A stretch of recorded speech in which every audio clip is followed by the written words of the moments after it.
al canciller Juan Ramón de la Fuente y al secretario de... Welcome Secretary of Foreign Affairs Juan Ramón de la Fuente and Secretary Marco Rubio. Good morning and welcome to our guests, the press, and those following the press conference through social media. To begin, Secretary Juan Ramón de la Fuente, then both secretaries will give their remarks, and then we'll open up a Q&A session.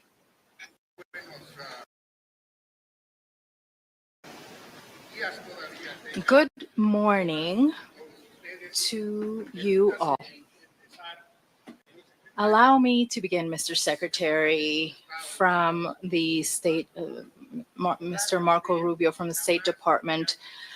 Welcome to the Department of Foreign Affairs of Mexico. You and Mr. Ambassador and the distinguished delegation that's here with you today are most welcome. I would also like, Mr. Secretary, to thank you.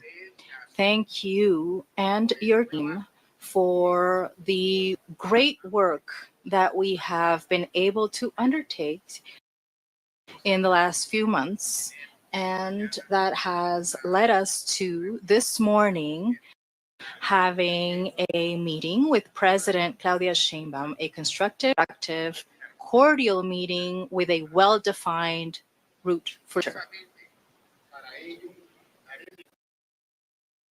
I'd like to now share with you the joint statement that we have agreed on with the State Department of the United States. The governments of Mexico affirm our cooperation in matters of security, respect of sovereignty and territorial integrity, shared responsibility and differential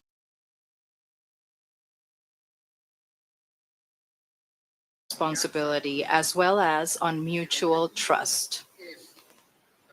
The goal is to work through reinforced and strengthened cooperation amongst our respective national security institutions, law enforcement, and judicial authorities.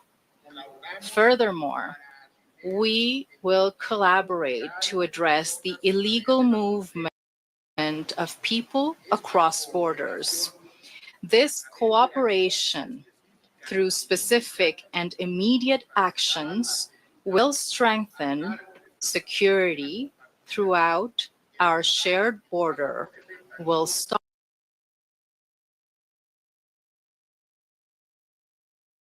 and other illicit drugs, and will put an end to arms trafficking. Both governments' high-level implementation group that will meet regularly to follow up on joint commitments and actions undertaken within our own countries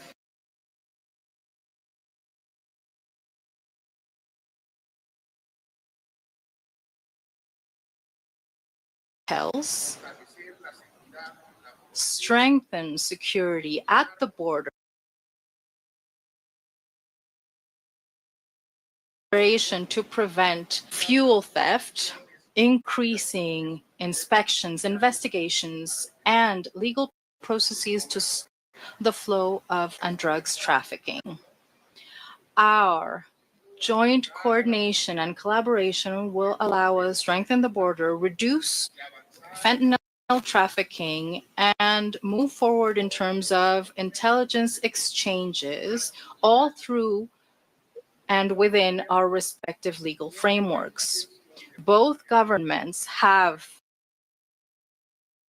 the intention of strengthening collaboration in terms of public health and coordinating campaigns to prevent the use and abuse of opioids and other substances.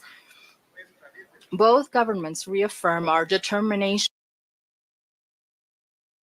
to operate citizens and make our community. This is the joint statement that we share on this occasion. Mr. Secretary, you have the floor. Thank you very much for the warm welcome we've had today. We were welcomed by the president and were able to speak to her for quite a long time. It was very productive. Mr. Foreign Minister, thank you as well. Ambassador Johnson, who's done great work and is doing great work. I've always said the will always be neighbors, but because we are threats, danger, and problems that we must confront. And I'm very happy that we've reached a level of historic cooperation. Really, over the last 8 months, never in the history of both countries have we seen the level of cooperation that we have right now. Cooperation at a level that respects integrity and the sovereignty of both countries at the same time. This cooperation has led to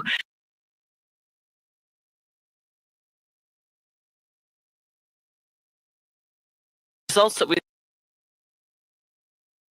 the numbers we've seen 55 individuals who were requested of physical cooperation. It was not easy, and they were able to do it via the Mexican authorities and Mexican planes that took these individuals to prisons, the exchange of information and intelligence, providing training for both sides. This still in Mexico, and that is why it is completely logical for us to work together and cooperate together. This implementation group, I know that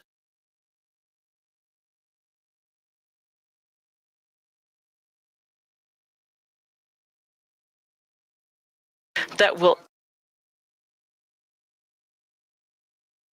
when it comes to our cooperation, there's no other government that's cooperating as much of Mexico and President Sheinbaum's administration. We are very appreciative, and we have a lot to do together still when it comes to making progress towards this common goal. So I would like to thank you for that. We have spoken many times.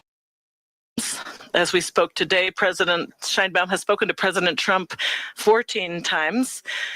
Much has been achieved, and we will continue to exchange ideas and in our work, different agencies,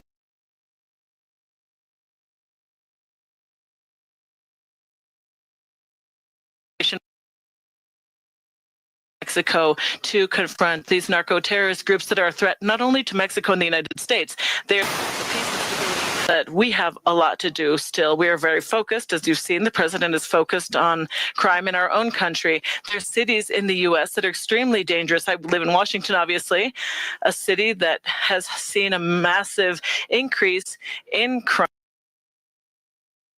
and crime committed by minors.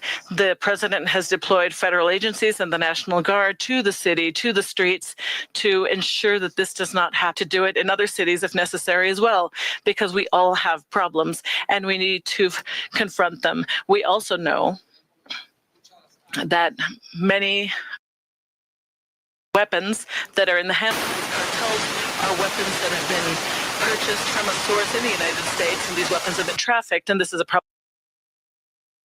Caribbean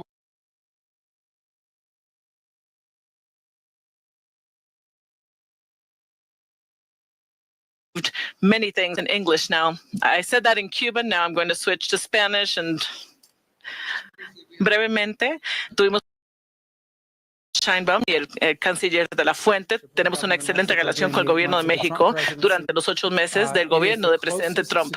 Es la cooperación en materia de seguridad más estrecha que hemos tenido, quizás con cualquier país, pero I think that much credit is deserved to President Sheinbaum administration in really taking on things that had not been taken on for a very long time. As one example,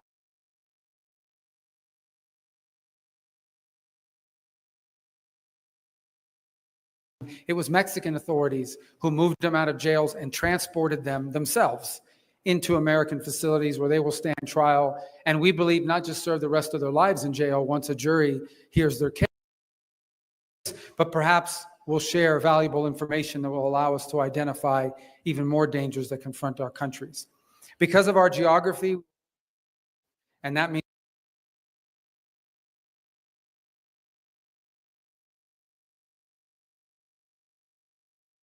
they have ever been. And that is great credit to President Trump for the efforts he's undertaken, but I think also to the efforts of the authorities here in Mexico who have viewed irregular migration as a threat to their own security. Just remember that a significant percentage of the people that were crossing the U.S. southern border illegally into the United States were not from Mexico.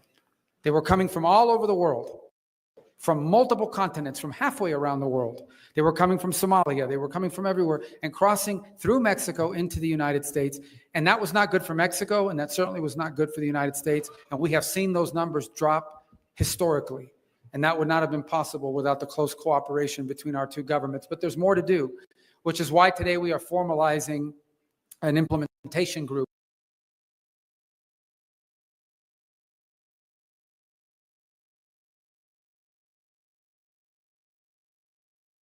High-level group that will meet and coordinate on a regular basis to make sure that all the things we are working on, all the things we have agreed to work on are happening, are being implemented. Times we'll be in touch many more times because there's still a lot of work to do together.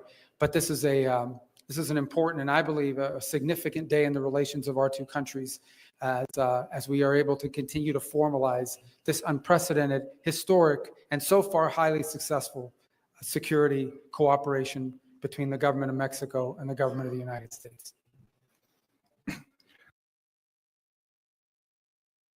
Señor secretario.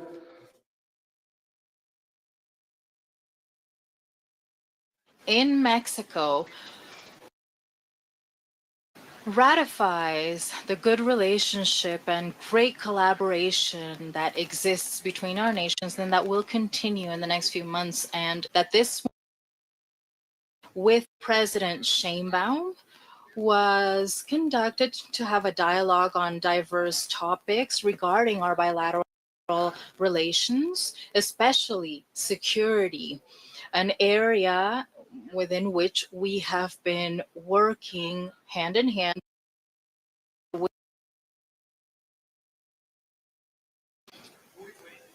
Today, we have come to a very good agreement, form and move forward with a cooperation program based on 4 basic principles.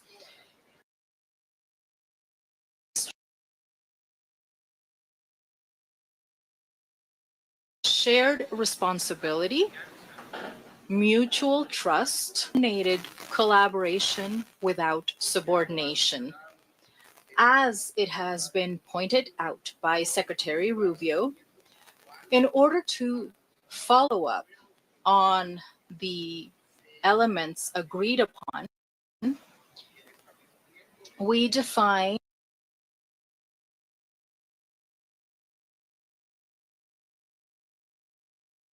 mechanism that will meet periodically to assess progress and ensure the achievement of the goals that we have. This understanding, this agreement we have come to includes measures to combat illicit financial flows,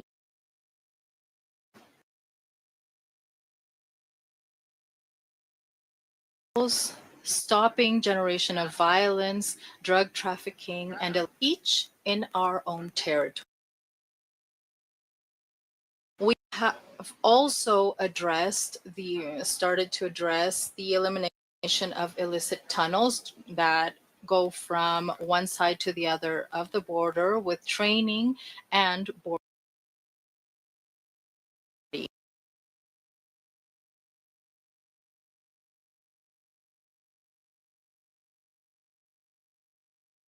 conducted and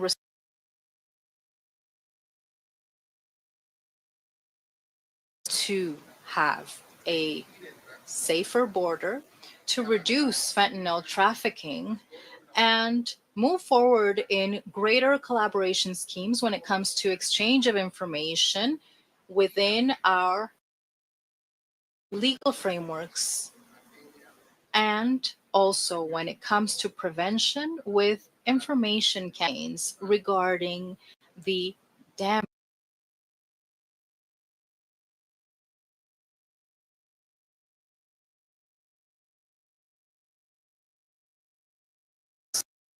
As you know, addressing the causes is a crucial component of our security strategy, President Sheinbaum.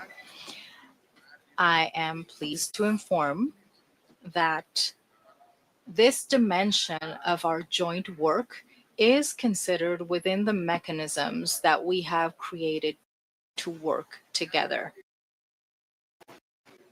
Finally, I would like to say that the sustained dialogue that we have held within the conversations sustained between President Sheinbaum and President Trump, and provides continuity to the first meeting, the first encounter that Secretary Rubio at the State Department at the end of February earlier this year in Washington, D.C. It cooperate, protect our citizens, and make our communities safer. Thank you so much, Mr. Secretary. We have space for 4 questions. Matt Lee from AP.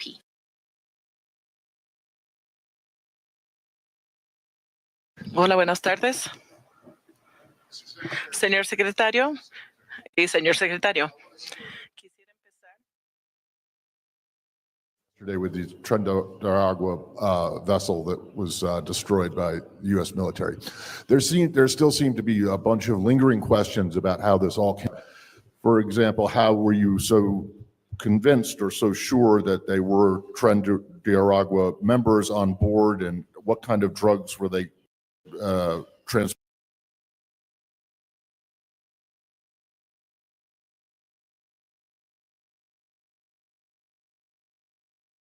And I'm wondering if you could address any of those specifics, as well as which unit of the military actually carried this out and how. But more broadly, and for both, the U.S. was known for decades and decades and decades ago in this region. And I'm wondering, one, Secretary Rubio, if this is the impression that you want to leave, and secondly, Mr. Secretary, whether Mexico shares the concerns that some other leaders in this from President Mr. Maduro share. Thank you. Well, first of all, let me say that from an operational standpoint, I'll leave it to the Pentagon to identify munitions, units, and things of that nature. Let me say this. Established intelligence that allow us to interdict and stop drug boats. And we did that. And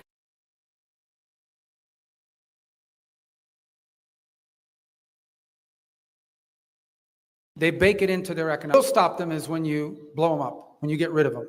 So they were designated as what they are narco-terrorist organizations. So the same information and the same intelligence mechanisms with maybe a higher focus was used to determine that a drug boat was headed towards eventually the United States. And instead of interdicting it on the president's orders, he blew it up. And it'll happen again. Maybe it's happening right now. I don't know. But the President of the United States is going to wage war on narco-terrorist organizations. This one was operating in international waters, headed towards the United States to flood our country with poison. And under President Trump, those days are over. Fue sobre la operación Caribe en aguas internacionales. Y yo no voy a comentar sobre qué hay. The Department of Defense can speak to that, but I will say the following. These cartels have used maritime utes over many years, and we have intelligence. We know they're coming, but that does not work because these cartels know. They say, well, we're going to lose 2%. We're going to lose a certain percentage of the drugs we're selling. That's part of that they've included as a part of doing business. These are cartels that are earning billions of dollars. So they don't one or two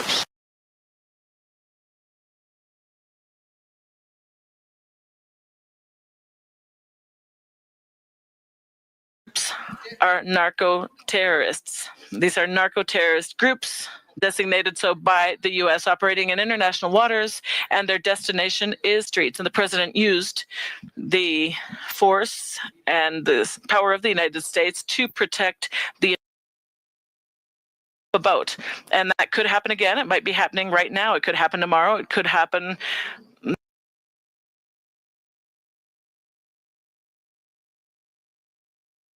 using these maritime routes through the Caribbean are not going to be able to continue to act with impunity. They will not simply lose a shipment and be set free. That's the promise he made to the American people. He's elected because of that promise, and he's going to make good on that promise.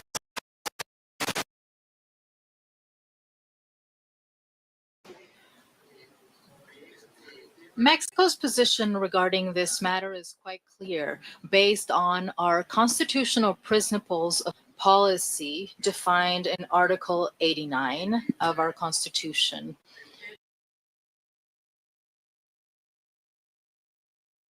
Respect to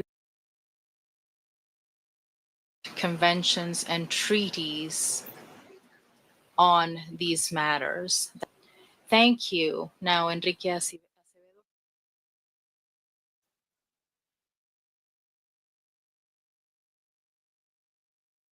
You mentioned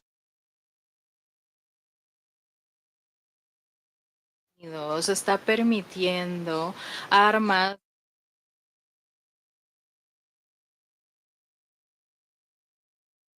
Son los pasos para. y señor canciller, dando seguimiento a la pregunta sobre Venezuela, ¿cuál es la postura de México específicamente sobre la acusación de que Nicolás Maduro es el líder de una organización narcoterrorista con ramificaciones y operaciones en México? Let me answer in English and then in Spanish. Voy a contestar en inglés y luego en español. Una parte del grupo de trabajo, nuestro plan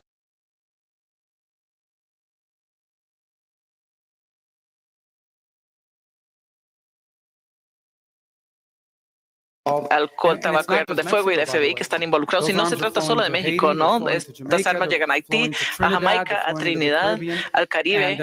Y vamos, a esto hará falta cooperar porque van a incautar armas. Van a decir, estas armas las incautamos, creemos que aquí vamos a tener que investigar para ver cuáles son las redes. Nosotros vamos a incautar armas y evitar que vengan porque vamos a desarticular. And by the way, we think it adds to our own security. I would make one more point, and that's the unconventional. Some of these,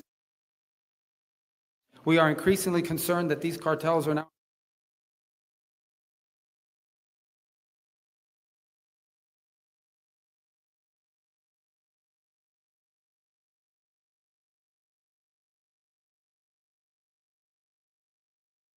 To Colombia. Imagine drones in the hands of these narco cartels threatening nation states, threatening security forces. So that's something else we're going to have entrando de diferentes sitios de Estados Unidos. That's not only a threat to Mexico, it threatens Trinidad, Jamaica, Haiti, the Dominican Republic, different countries in the Caribbean. Going to use resources from the FBI, the ATF,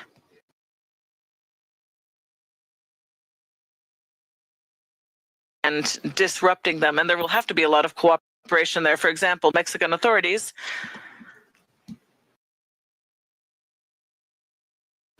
a certain number of weapons, they can send us that information, weapons, and then through our systems, we can identify where those weapons came from, identify what is the smuggling group, and then not allowing for that to continue happening. And finally, I know this wasn't the exact questions, saying so. It's not the U.S. government. That was a grand jury in New York, which is a quite liberal from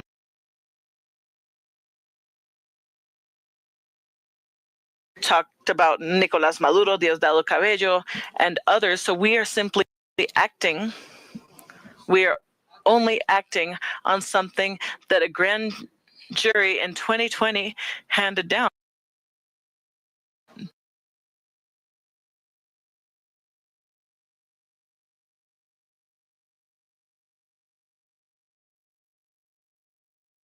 Nosotros tenemos. We have our constitutional principles, which are the compass of our foreign policy. They situations that we are facing: self-determination, non-intervention, peaceful solution of controversy, of problems, cooperation for development, etc. And that's why, based on these same principles, we have built our cooperation program with the State Department of the United States. This clearly and unequivocally sets the route for Mexican foreign policy. So we will keep following those principles, and based on them, we will keep trying to create and establish the mechanisms that will allow us to cooperate and coordinatedly and respectfully with all those who will work with Mexico. Thank you. We now give the floor to Eric Martin from Bloomberg. Yes.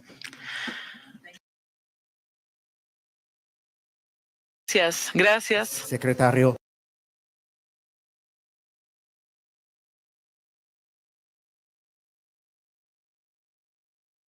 About the operation yesterday in the Caribbean, 11 people who were carrying,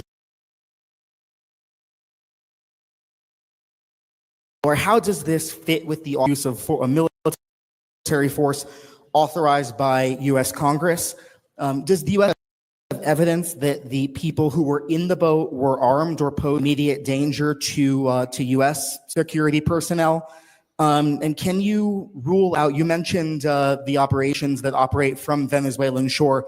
Can you categorically rule out attacks on Venezuelan soil or an attempt by the U.S. to oust Nicolás Maduro? Also, from the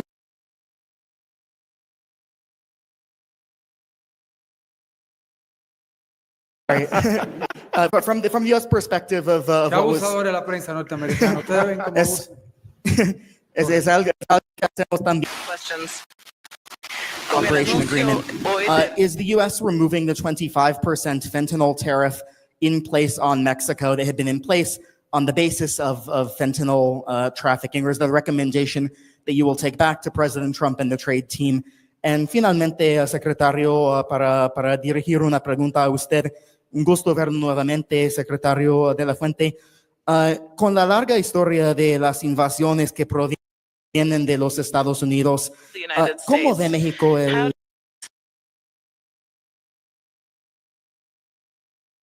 In the past, during the straight of this same party, there has been a friendly relationship with the Maduro government. He's been invited by the Mexican government to the Independence Day grito and other ceremonies, including the swearing-in ceremony of the previous president. So how does Mexico look upon these operations vis-a-vis cartels in the Caribbean with links to Venezuela?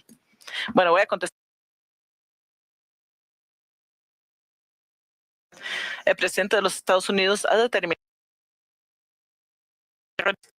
una amenaza a la seguridad de los Estados Unidos, tales y stabilize governments in the region, which in and of itself then poses a threat to the United States. What they are narco-terrorist organizations. These are not stockbrokers. These are not real estate agents who on the side deal a few drugs, nations who specialize in the trafficking of deadly drugs into the United States of America. They pose an immediate threat to the United States, period. If you're on a boat full of cocaine or fentanyl or whatever headed to the United States, you're an immediate threat to the United States. And the president, under his authority as commander-in-chief, has a right under exigent circumstances to eliminate imminent threats to the United States. And that's what he did yesterday in international waters.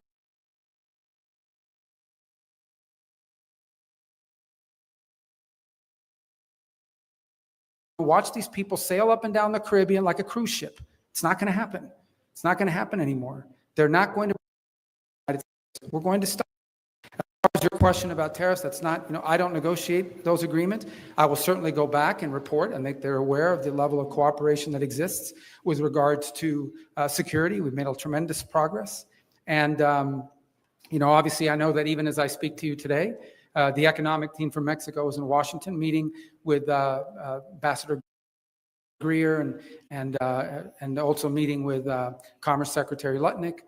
And obviously, you know, that we hope that we'll come to some positive point here soon, because our economic relations are very important. We have a lot to build on with the successes of USMCA. Brevemente en español, mira, esto se trata de lo siguiente. Estos cárteles. Really, it's a matter of the following. These cartels designated narco-terrorist groups for the following reason. They bring dangerous drugs to the streets of the United States. The president has said that will not continue. They've had a route throughout the Caribbean with no impediments for a long time. He's not going to allow that. He designated these groups as terrorist groups, which is what they are. And yesterday he had an opportunity in international waters to eliminate a direct threat to the safety of the American people. And that's what he did. And he's willing to do it again.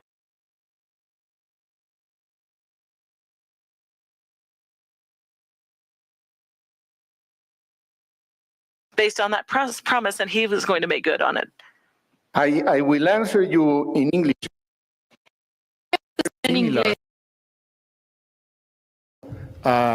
Principles in our Constitution that rule our foreign policy. These principles are clearly stated in Article 89 of our Constitution, and some of them are very clear. Self-determination. We believe on non-intervention, peaceful solution of controversies,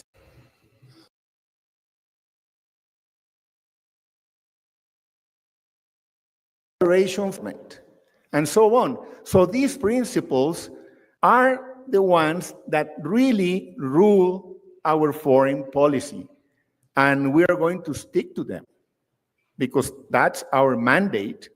And of course, those have been also the instructions from President Sheinbaum. Ahora, México es un país de paz.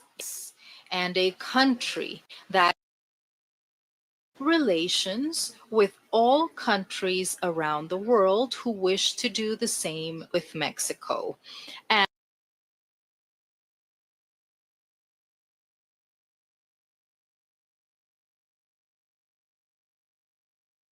principles that are ingrained in our Constitution and that in good part are at the core of international law. That is why it seems very timely for me to highlight the comment made by Secretary pertaining to the way in which we have been able to create this operation program stemming from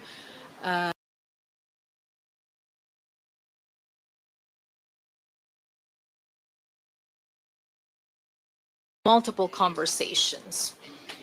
What's most important from this understanding that we have come to is that it is based on these same principles that will allow for us to keep moving forward, addressing a range of topics that are mentioned in this cooperation program, all of which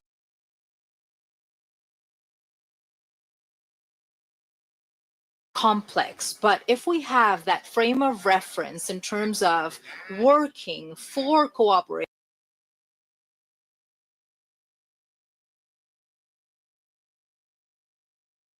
based on our keeping up our efforts, respecting each country's sovereignty, each country's territorial integrity, good understandings, and that will allow us to keep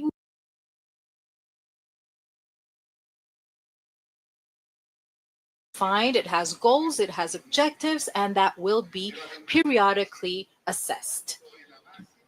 Furthermore, we do this also the fact that in these first 8 months,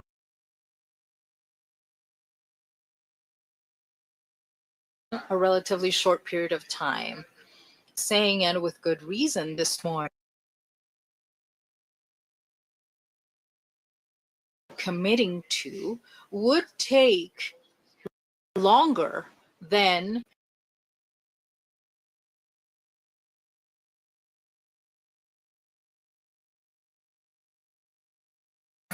in just 8 months,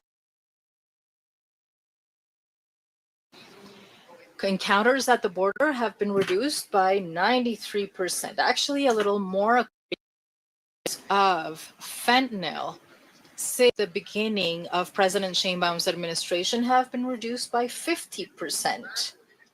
The last information coming from the security strategy implemented by Mexico shows us that there has been in crime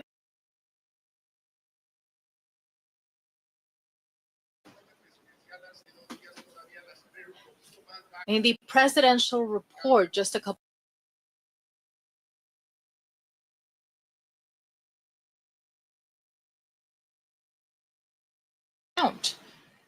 but it has dropped further. So we have strategies that work and that are based on these principles. What I would like to show the US and Mexico is that we can build cooperation and collaboration models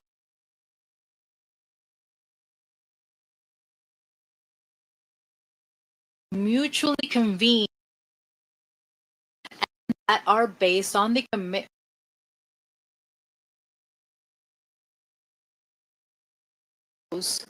that are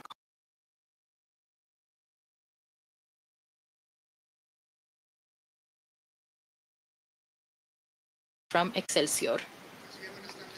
Mr. Secretary, good morning. Mr. Secretary Rubio, good morning and welcome to Mexico. One question for both of you. This series of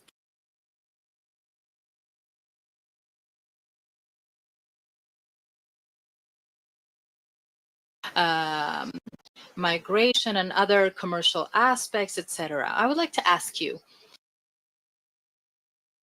as security, and what would we see of operations, joint operations, or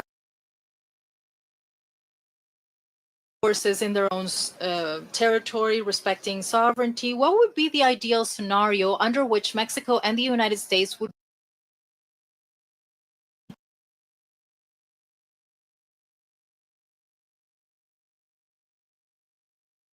these circumstances and these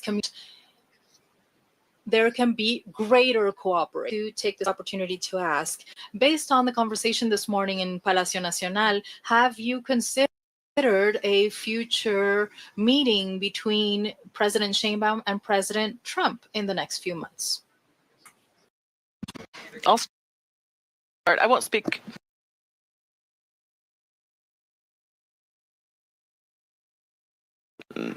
because cartels read the press too. I'm going to say the following. They've always existed, but we've broadened them because they're resources. For example, if there's a group that crosses the border, Mexican authorities know, they let us know where they are, who they are, and we can act. Working in Mexico, or that's coming into Mexico with weapons or whatever the case may be, we will in and then they collection of intelligence, different sources, informants, for example, many providing testimony, they provide many details, and we can share the thing together. Joint training, there are things that we can learn from your experience and things that you can learn from our team, specifically, for example, certain technologies that the U.S. might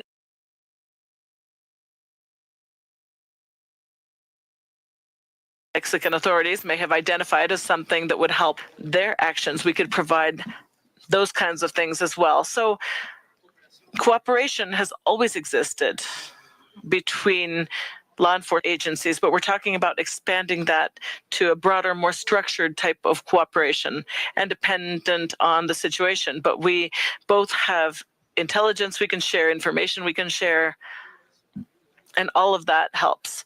And capacities also that could be provided through equipment if it is requested. They might already have it and not need it. La pregunta tiene que ver con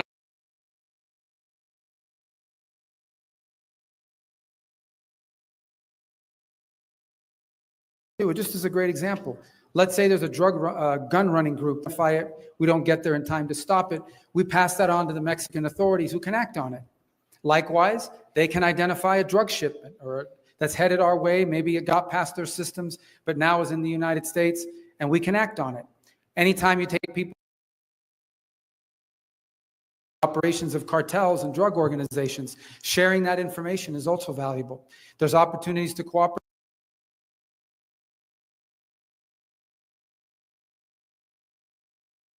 Used in the past in other areas of the world, and they have an interest in purchasing it or have an interest in acquiring it, and we can provide that to them. Or vice versa, maybe they have something. It also has to do with joint training. Maybe there's things they do operationally that they have learned.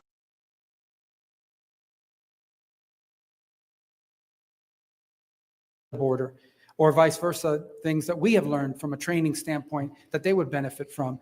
That's the kind of cooperation we're going to amplify on and operate together on, and analyzing it, systemizing it, making it a regular, ongoing feature of a broader cooperation on an issue of mutual concern.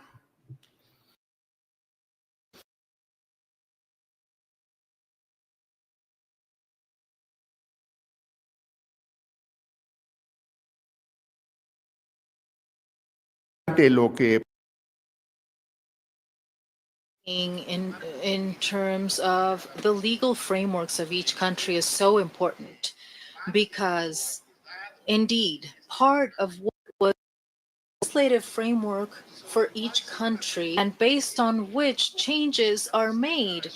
For example, in Mexico, President Sheinbaum has already presented some for constitutional reforms. We've just elevated constitutionally the crime of fentanyl trafficking.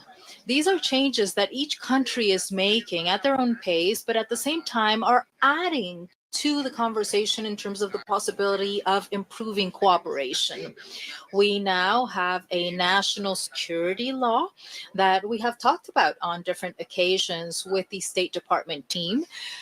When touching on referring to that, this way, clarity in terms of the legislative and legal frameworks that in either country, and the respect of each is what allows for progress to take place in terms of operations conducted by each country in their own territory, and that the information exchange flows, that the intel exchange flows better, that the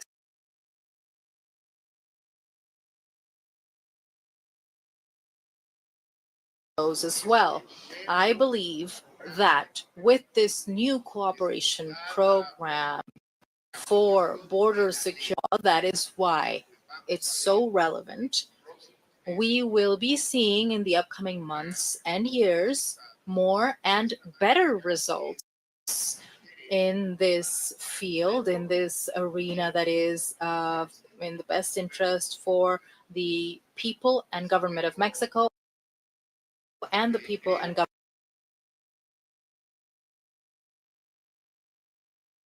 And Secretary Rubio, that's a better defined route for the future, and that will allow us in the near future to keep taking steps in the right direction. Agreed on by both our countries. I would like to reiterate our gratitude for the willingness to follow this line of cooperation within the new framework that we have created. And I would like to once again thank your team because we have managed to get to where we are. That will follow up on these matters will be in the next few months in all of the items, regarding all of the items that we have agreed on. Would you like to make any final statements? I'd just like to thank you for the warm welcome for the meetings today and for the cooperation that we've had between the two countries, and this cooperation that will continue to expand to benefit the people of Mexico and the United States. Thank you once again.